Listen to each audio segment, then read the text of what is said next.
আমি মনে করি গ্রামের চাইতে শহরের জীবন অনেক ভালো, কারণ গ্রামের একটা জিনিস আমি খুব ছোটবেলা থেকেই দেখতেছি। গ্রাম আপনাকে সুন্দর একটা পরিবেশ উপহার দেবে, কিন্তু কখনোই মনে শান্তি দিতে পারবে না। ভাই, গ্রামে 100 বিঘা জমির মালিক হওয়ার চাইতে শহরের এক টুকরো ভাড়া বাসায় থাকা অনেক ভালো, অনেক সম্মানের।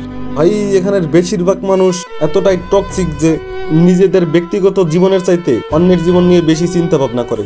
আপনার চুল বড় কেন, অনার্সে পড়ার সত্ত্বেও মেয়ে বিয়ে দেয় না কেন, 25 বছর বয়সেও আপনি বেকার কেন, আপনার সমবয়সী কেউ যদি বিদেশে গিয়ে টাকা কামায় তাহলে আপনি এখনো পড়াশোনা করছেন কেন?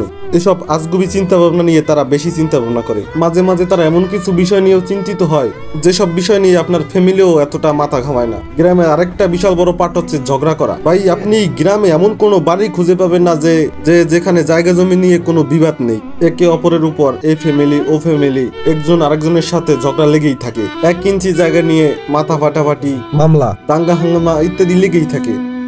এইজন ওইজনের নামে গোপনে প্যাঁচ লাগিয়ে ঝগড়া বাঁধিয়ে দেওয়াই যেন তাদের কাজ।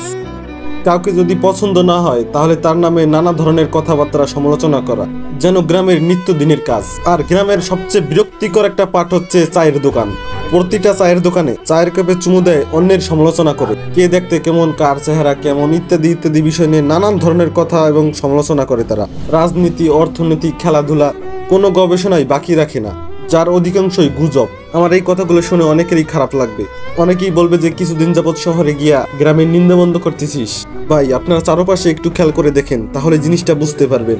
এত সবের মাঝেও গ্রামে কিছু ভালো লোক থাকে যারা অন্যের জীবন নিয়ে এতটা আগ্রহী বা উৎসাহিত নয়, যারা কিনা চায়ের কাপে মিথ্যা গুজবের ধোয়া উঠায় না। তাদেরকে সেলুট, তারা আজীবন সম্মানের প্রাপ্য। কথাগুলো কাউকে কষ্ট বা দুঃখ দেওয়ার জন্য নয়।